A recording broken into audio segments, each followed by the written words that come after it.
And what is up, everybody? I'm just chilling here with this little trinket, you know, as once again we're gonna be talking about professional wrestling, cause I saw on I guess Google, I saw on Google on their main page or whatever that Kazuchika Okada was going to be performing. I don't say competing, but it's going to be performing in both Impact, formerly known as TNA, as well as AEW, and renew a rivalry with Kenny Omega. That'd be awesome. But so they try to say they're, it's pro wrestling's version of the MCU. That couldn't be any further from the truth, because you got because AEW, when Kenny and the Young Bucks had left AEW, they tried their best to leave on as good terms as possible, because they wanted to continue working with New Japan. And instead, New Japan just cut them off completely, for the past almost close to 2 years. As a matter of fact, it was once Wrestle Kingdom 13 happened, Kenny Omega, who was originally supposed to retain the IWGP Championship till the show in until the show in friggin' Madison Square Garden. Instead, they had to give the IWGP championship to transitional champions in order to get the belt back to Okada, which probably not the best move for the championship. It cheapens the title. Now I understand. Okay, with Tanahashi, it was Tanahashi winning the belt back, and that was his 8th time winning. And as old as he is, to lose it immediately, okay, somewhat understandable. But then you give it to Jay White, just so Jay White could drop it immediately. Not fair. And then don't get me started on too many Japanese people in the Bullet Club. I'm not racist, it's a Japanese wrestling company, but the whole idea of the Bullet Club, it was supposed to be a foreigner heel faction, and there's there was only 2 Japanese. I forget the first one. Used to be this dude's Naito's tag partner, and then Taiji Ishimori. Well, not even him. It was Bone Soldier, formerly known as Captain New Japan. And then when they say, "Oh yeah, Bone Soldier's coming back," it wasn't even Bone Soldier. It was Taiji Ishimori. That doesn't make no damn sense. But they got this going on, and it looks like there's gonna be a fight between the AEW champ Kenny Omega and the Impact world champion. I forget his name. He used to be in a Major League Wrestling, but I thought it looked like there was a bit of a relationship between Impact and, of course, Major League Wrestling. That would have been nice. I know Major League Wrestling works with Pro Wrestling Noah. It looks like they also have a relationship with New Japan, because I see Filthy Tom Lawler, former, still signed with MLW, and former MLW World Heavyweight Champion, competing in New Japan Strong, which I guess is their weekly show, what have you. That's their version of Raw, SmackDown, or Dynamite, or what used to be TNA Impact. So now we got all these wrestling organizations working together, this, that, the other. Okay, great. Um, but AEW's had a relationship with AAA to the point where Kenny Omega is still the AAA Mega Champion. Why aren't they stressing the fact that he's a unified world champion? He's currently holding 2 world championships. They don't talk about that for some reason. I mean, it was significant enough for him to defend the AAA Mega Championship a couple times on AEW Dark. But I don't know what's going on with AAA. That they don't, and for whatever reason, he's a AEW champion, which he deserves to be. I don't like the way he won, but that's just how wrestling is. He turned heel, so okay, fine, whatever. He's champ now. But why don't they even show him with the title? Because he keeps going back and forth on Impact. You have the Impact Tag Team Champions constantly showing up on AEW. So why? And it looks like they're getting the Bullet Club back together. So why wouldn't they try to mention AAA? In the middle of all that. I mean, the Lucha Bros, who were AAA, also wrestled in Impact, Major League Wrestling, and now AEW, and they still kept their ties with AAA, which was how the Young Bucks won the AAA Tag Team Championship, and then Rey Fenix was AAA Mega Champion and lost to Kenny Omega.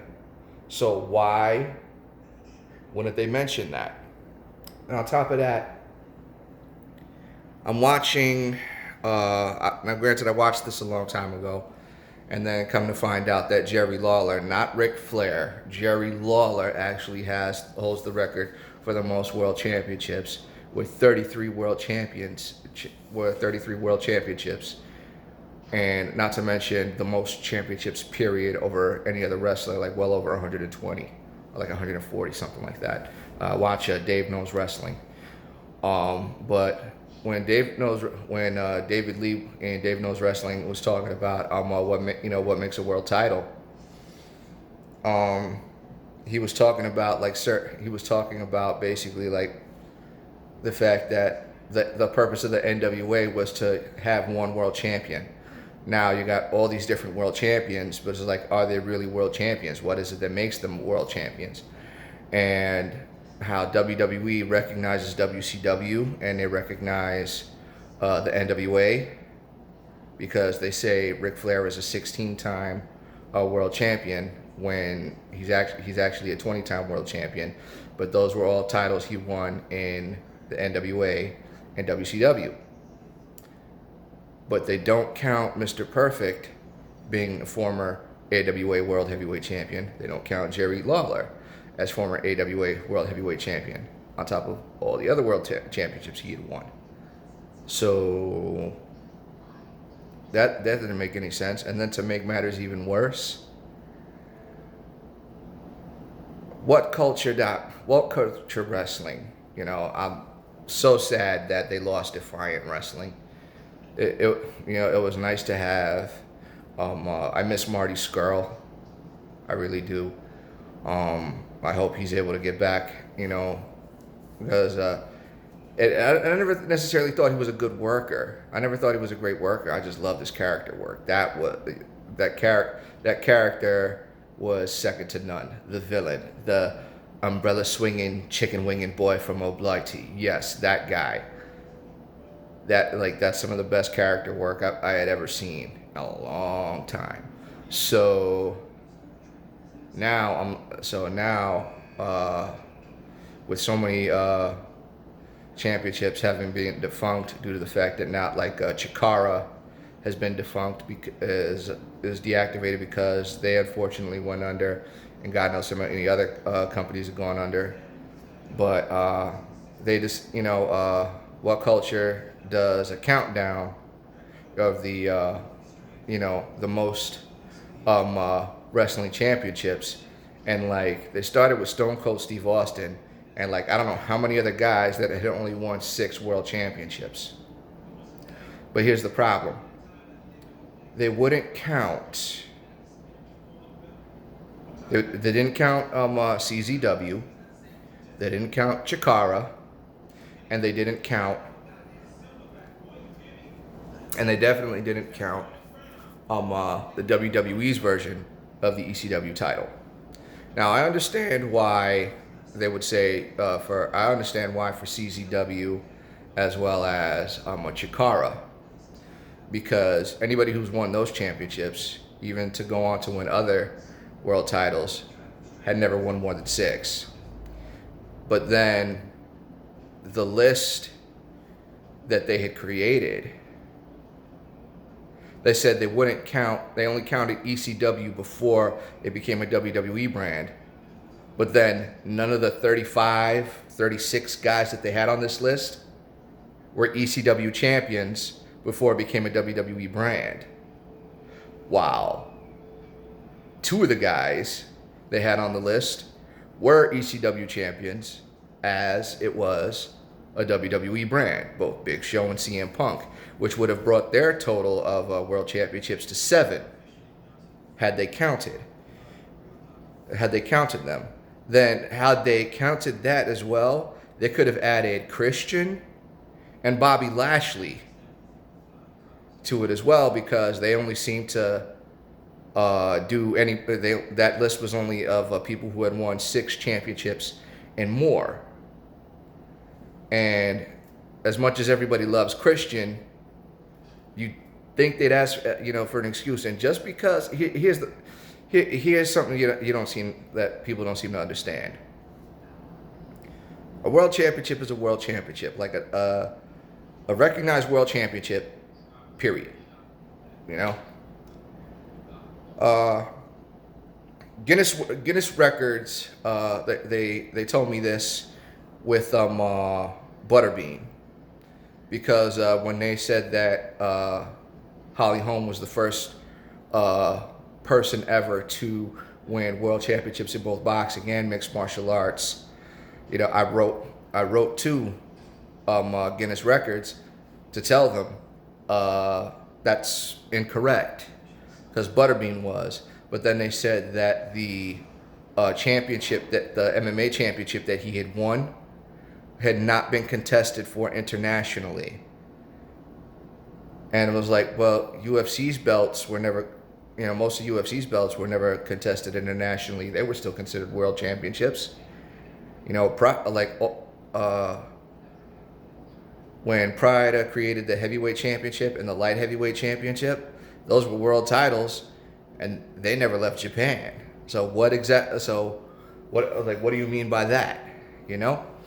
And then of course, Samoa Joe was the one that made the Ring of Honor the longest single reign in Ring of Honor history, and in that time, he made that title a world title by defending it internationally. The Eddie Kingston, who's actually the brother of a friend of mine, he was the first ever Chikara Grand Champion and the longest reigning Chikara Grand Champion, and he made that belt. He defended that title internationally. Those, that would more or less constitute them being world titles. The AEW title was never contested for internationally.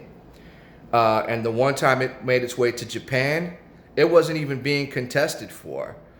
It was Wrestle Kingdom 14. It was Chris Jericho versus Hiroshi Tanahashi. And they should have just put the belts up for grabs, because at least that way, that would have legitimized it as a world title. Because what happened was, it was just for, if you beat me, I'll give you a title shot. It's like, but he was going to, Jericho was booked to win anyway. Jericho was booked to beat Tanahashi, so you might as well have just put the belts up for grabs. It made no sense to say, Well, if you beat me, I'll give you a title shot, because then that would have given Tanahashi a reason to beat Jericho, and then Tanahashi would have showed up on AEW, which I guess New Japan didn't want at the time, because now they sent Kenta over to AEW to start stuff with John Moxley, because they're feuding over the IWGP United States Championship. So, why wouldn't you do that? And then the WWE's brand of ECW, almost all of those ECW champions were world caliber athletes. The WWE's first ECW champion was Rob Van Dam, because he had just won the WWE title. So why wouldn't that ever count? I mean, even if you say it doesn't have the same prestige as it did back then, and let's be honest, the ECW title never really had any true prestige. It was nice to see something different, but it was never considered the same level as WWF or WCW at the time. So them bringing back ECW, making Rob Van Dam the ECW champion, okay, great. Then he got suspended for smoking weed, for getting busted with weed. So now it was Big Show. Big Show's a former world champion in WCW and WWF and WWE. The belt still doesn't count. Bobby Lashley took it from him. Bobby Lashley, this would have been his first world title. And then he wins it twice on top of that. His reigns don't count. I was like, look at all the work he did in Impact as TNA World Champion. He's a world caliber wrestler. Doesn't count. Strip him of the title. Next person to win it was supposed to be Chris Benoit, but we already, not going to get into that. But then Johnny Morrison gets it. He's not a world caliber athlete. Being a AAA mega champion, being, Impact champion. Lucha Underground, well, considering the fact that Lucha Underground only stayed in one place, it wasn't exactly a world title, and they don't like to count that for some reason, because it was just a TV show, as opposed to a wrestling promotion. But it's still a hell of a show, and dude was a primetime player, so you're gonna say that that doesn't count. CM Punk was Ring of Honor world champion. Then because of his work in ECW, that's why he was able to get 3 world heavyweight championships and then eventually 2 WWE championships. So on top of the Ring of Honor, that would have been 7 world titles for him, just like with Big Show. CM Punk being the champ doesn't count. Chavo Guerrero. Chavo, that was the top prize for the third brand. So for him finally reaching the top, like his uncle Eddie and his friend Rey Mysterio, you're gonna say it doesn't count? Kane, that doesn't, still doesn't count. Mark Henry, Matt Hardy, Jack Swagger, Christian. These guys, they weren't credible champions. They weren't even credible world champions later on. Come on, makes no sense that they would do that. Maybe okay, it doesn't have the same luster, prestige of the WWE or even the World Heavyweight title. Even the world heavyweight title didn't have the same prestige as the WWE title. It was just another. It was just another means of crowning more than one world champion, because more than one person deserved to be champion at the time, especially considering the fact that you had so many wrestlers, because there was no real competition till TNA came, and then I'm not 100% sure what happened, that they stopped the brand split and then split them up again. You could say, and Pro Wrestling Illustrated is going to say that they don't, certain belts, like they're trying to say that even the NWA title, the original, the first ever World Heavyweight Championship, doesn't count as a world championship anymore. I understand if you say it lost its prestige, the prestige it had back in the 70s and 80s. It lost its prestige once Ted Turner bought out Jim Crockett Promotions, and then when Ric Flair left WCW for WWF with the NWA title, with the big gold belt. So WCW needed a new belt. And then NWA losing its luster again when ECW drops the NWA title. And then losing its luster again when TNA drops the NWA title. So now NWA is working all on its own. Finally had a show, and then because of COVID, it's hurting. Nick Aldis is a credible champion. Nick Aldis is incredible champion, great worker, and carries himself like a true professional.